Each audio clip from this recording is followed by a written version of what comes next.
لیکن ہمارے یہاں قرآن والوں کو پس پٹ ڈالا جاتا ہے، قرآن کو جس طرح پس پٹ ڈالا جاتا ہے قرآن والوں کی بنا قدری اور بے کرامی ہوتی ہے، حتیٰ کہ ہم لوگوں کا حال یہ ہے کہ امام کے ساتھ ہمارا یہ حال ہوتا ہے۔ سچی بات یہ ہے کہ اگر ہم یہ سمجھتے ہیں، دیکھیے دین کا سارا فلسفہ اس بات پر ہے کہ دنیا عارضی ہے، یہاں کی مال، یہاں کی جائیداد، یہاں کی عزت، یہاں کی ذلت کوئی حیثیت نہیں رکھتی، اصل موت کے بعد کی زندگی ہے، اور موت کے بعد کی زندگی کی عزت، وقار اور مالداری کا انحصار ہے نیکیوں پر۔ جس کے پاس زیادہ نیکیاں ہوں گی، جو زیادہ اجر و ثواب کمایا ہوگا، وہاں معزز ہوگا۔ نیکیوں اور اعمال کے اعتبار سے وہاں جنت کے درجے ہوں گے، وہاں لقب، حسب اور نسب کوئی چیز نہیں ہوگی، چودراہٹ یا کوئی اور دوسری چیز، صورت، شکل، اس پر کچھ بھی نہیں ہوگا، وہاں صرف اعمال پر ہوگا۔ تو اعمال کے اعتبار سے اگر ہم آخرت کے اعمال کے اعتبار سے دیکھیں تو یہ قرآن والوں کے برابر ان کی قدموں کی خاک بھی نہیں ہو سکتے دوسرے لوگ آخری درجے میں عمل کرنے والے۔ ہمارے یہاں ہوتی نہیں قدر۔ صاحب امام صاحب آج کل کے زمانے کے ایسے ہیں، بس وہ کچھ نماز پڑھائی اور طرح طرح کے تانے اور تشنے دینے شروع کر دیتے ہیں اماموں کے بارے میں۔ ایسا صورتحال ہوتی ہے، ایسی ناقدری پائی جاتی ہے، ایسی امام کو غلام بنایا جاتا ہے، چند پیسے دے کر، چند ٹکے دے کر ہم یہ سمجھتے ہیں کہ ہمارے خادم ہو گئے۔ ہم نے تو بعض جگہ یہاں تک دیکھا ہے دیہاتوں میں جا کر وہ چودھری حل لے کر جا رہا ہے اور آواز دیا، حافظ جی میں ذرا دیر سے آؤں گا، ذرا گوشت لا دیے ہمارے یہاں کا۔ ایسا ہوتا ہے، ٹرسٹیوں سے ڈرتے ہیں امام، حالانکہ امام اللہ کے نبی صلی اللہ علیہ وسلم نے جو امامت کا منصب، وہ نائب نبی، اللہ کے نبی صلی اللہ علیہ وسلم کی مسجد جو تھی وہ دارالخلافہ تھی اسلامی مملکت کا، اور امام تھا امیر المومنین وہاں کا، اس کی مرضی اور مشورے اور ایما کے بغیر کچھ نہیں ہوتا تھا وہاں پہ۔ یہ تھا جو سسٹم اللہ کے نبی صلی اللہ علیہ وسلم نے دیا تھا۔ لیکن ہمارے ہاں یہ ہوتا ہے مقتدیوں کی مرضی اور ٹرسٹیوں کی مرضی دیکھتے ہیں۔ بیچارے امام صاحب بہت سی مرتبہ بڑے ملی اور بہت ہی اہم ترین اجتماعی ضرورتیں ہوتی ہیں ملی، لیکن وہ اس میں شریک نہیں ہوتے کہ ٹرسٹی نے اجازت نہیں دی، وہ اپنی مرضی کے پابند نہیں ہوتے بیچارے۔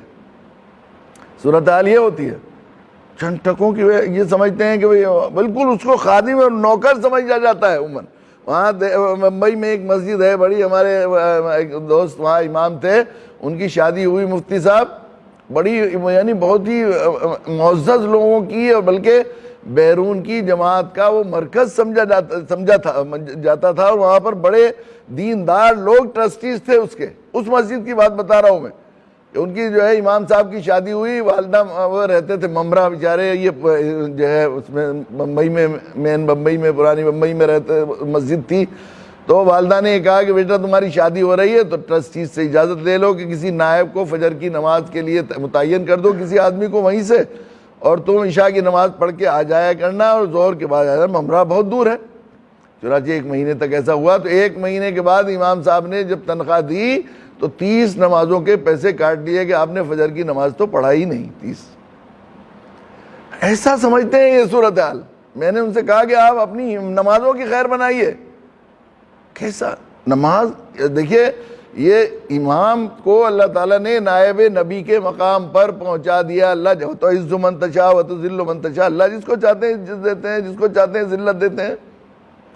اب امام کو اگر آپ اپنی مرضی اور اپنے بیہیویئر سے اور اپنے معاملے سے کتنا بھی ذلیل کر لیں، اللہ نے ان کو عزت کے مقام پر پہنچا دیا، تو اللہ جس کو عزت دینا چاہیں آپ اسے ذلیل نہیں کر سکتے۔ آپ اپنی تباہی مول لے رہے ہیں۔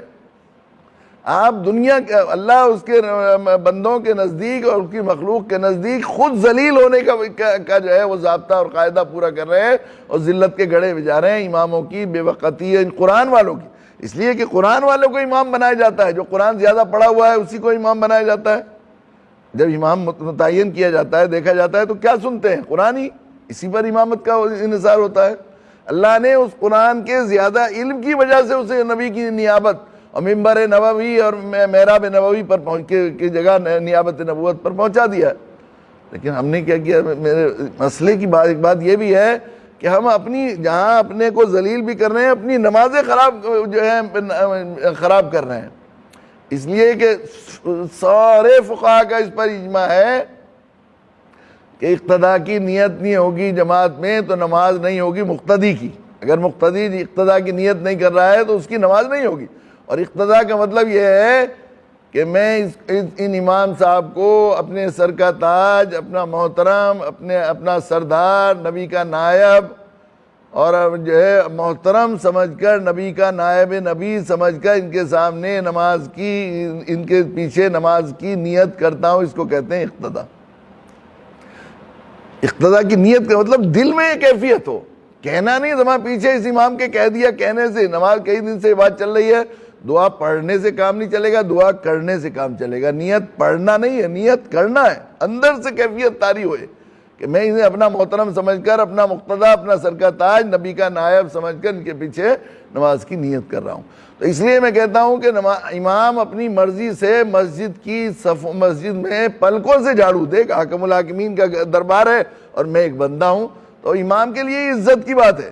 لیکن اگر مسجد کے مقتدی یا نمازی یہ چاہتے ہیں امام سے پنکھا کھلوانا، لائٹ کھلوانا، سب بچھوانا، پانی بھروانا، وہ بہت بات ہے، لیکن اگر اذان کے بھی پابند بناتے ہیں تو مجھے نہیں لگتا کہ ان کی اقتداء صحیح ہوتی ہے، نماز صحیح نہیں ہوگی ان کی۔ اس لیے کہ نماز امام کے مقابلے میں مؤذن کو جو ہے دوسرے نمبر کا جو ہے مقام دیا جاتا ہے، عام طور پر ہی ہوتا ہے۔ حالانکہ اسلام میں مؤذن کا بڑا مقام ہے اور بڑی حدیث میں آیا ہے کہ ان کی گردنیں اونچی ہوں گی، اللہ کی طرف بلانے والے وہ لوگ ہیں۔ لیکن ہمارے یہاں جو عرف عام میں ہوتی ہے وہ امام کا مقام امام کا ہی ہے، اذان دینے والے کا اذان دینے کا ہے۔ لیکن ہمارے یہاں اب میں یہ عرض کر رہا تھا کہ خود اللہ نے، اگر ہم آخرت پہ یقین رکھتے ہیں، اگر ہمیں یہی ہے کہ جس کے پاس سب سے زیادہ سرمایہ، سب سے زیادہ دولت ہے، اس کے سامنے جھکتے ہیں، تو یہ تو دنیا عارضی ہے، خواب ہے۔ خواب میں کوئی بڑے سے بڑا فقیر بادشاہ بن جائے، خواب میں بیچارہ ہاتھ میں کٹورا تھا، بھیک مانگتا پھر رہا تھا، بیٹھے بیٹھے وہاں سڑک پر آنکھ لگ گئی اور اس نے دیکھا کہ بادشاہ ہوں میں اور دربار لگا ہوا ہے اور باندھی ہے اور غلام چاروں طرف ہیں اور میں سونے کے تخت پر بیٹھا ہوں اور یہ ہوں اور آنکھ کھلی، پھر ہاتھ میں کٹورا تھا۔ تو ایسے خواب میں کچھ بادشاہ بننے سے بادشاہ تھوڑا ہی ہو جائے گا، یہ تو عارضی ہے دنیا، کب چلے بند ہو جائے، یہاں سے آنکھ بند ہو جائے گا، حقیقت میں دنیا ختم ہوا ہے، خواب ختم ہو جائے گا۔ اصل آخرت کی ہے، ہم الحیات دنیا اللہ متاع الغرور، یہ تو دھوکے کی آخرت ہے۔ آخرت کے اعتبار سے اماموں کے اجر ثواب کو آخری درجے میں عبادت گزار اور متقی مقتدی نہیں پہنچ سکتا۔ اس لیے کہ اگر حدیث میں آیا ہے کہ امام سے مؤذن اگر مقتدی خوش ہیں، یعنی خوشی سے انہوں نے رکھا ہوا ہے، تو جتنے لوگوں کو نماز پڑھا رہا ہے ان سب کے بقدر ثواب امام کو ملے گا۔ اب 500 آدمیوں کو اس نے فرض نماز پڑھائی، امام نے 500 آدمیوں کو فرض نماز پڑھائی۔ بعض لوگ کہتے ہیں صاحب امام بس نماز پڑھ کے اپنے چلے جاتے ہیں، نہ نفلیں پڑھتے ہیں نہ کچھ پڑھتے ہیں۔ ارے اللہ کے بندو، ساری زندگی نفلیں پڑھو، ایک نماز کے برابر امام کے نہیں پہنچ سکتے تم۔ 500 آدمیوں نے فرض نماز پڑھی ظہر عصر عشاء کی، تو 500 کے نماز پڑھانے کے صدقے میں امام کو 500 فرض نماز مقبول کا ثواب ملے گا۔ ہم نے جیسی نماز پڑھی ہماری نمازیں قبول ہونے کے لائق ہیں کہ 4 رکعت میں وہ جو مشہور ہے کہ وہ امام کو اشتباہ ہو گیا کہ 4 رکعت ہوئی کہ 3 رکعت ہوئی، تو وہ ایک صاحب تاجر تھے پیچھے کہنے لگے نہیں 3 رکعت ہی ہوئی، 3 رکعت ہوئی۔ کہنے لگے کیوں؟ کہ میں ہر رکعت میں ایک دکان کا حساب لگایا کرتا تھا، 4 دکانیں ہیں میری، 3 دکانوں کا حساب لگایا، ایک نہیں لگی۔ تو ایسی نمازیں قبول ہو جائیں گی۔ ہم سب کا حال یہی ہے، پتہ ہی نہیں لگتا کیا نام۔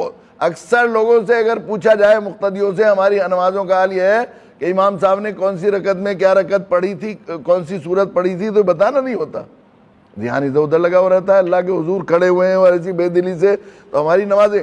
لیکن امام نے پڑھائی ہے نماز تو سب 500 مقبول فرضوں کا ثواب ملے گا۔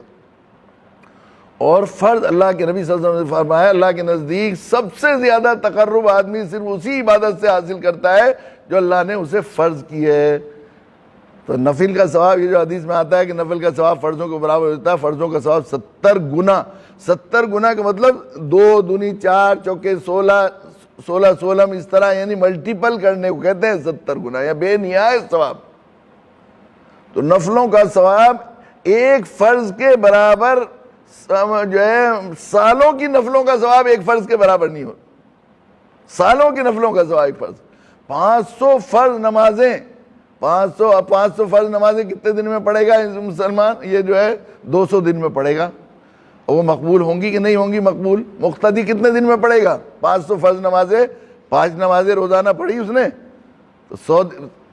تو 100 دن میں پڑھے گا. 100 دن میں گویا 3.5 مہینے میں پڑھے گا وہ فرض نمازیں اتنی.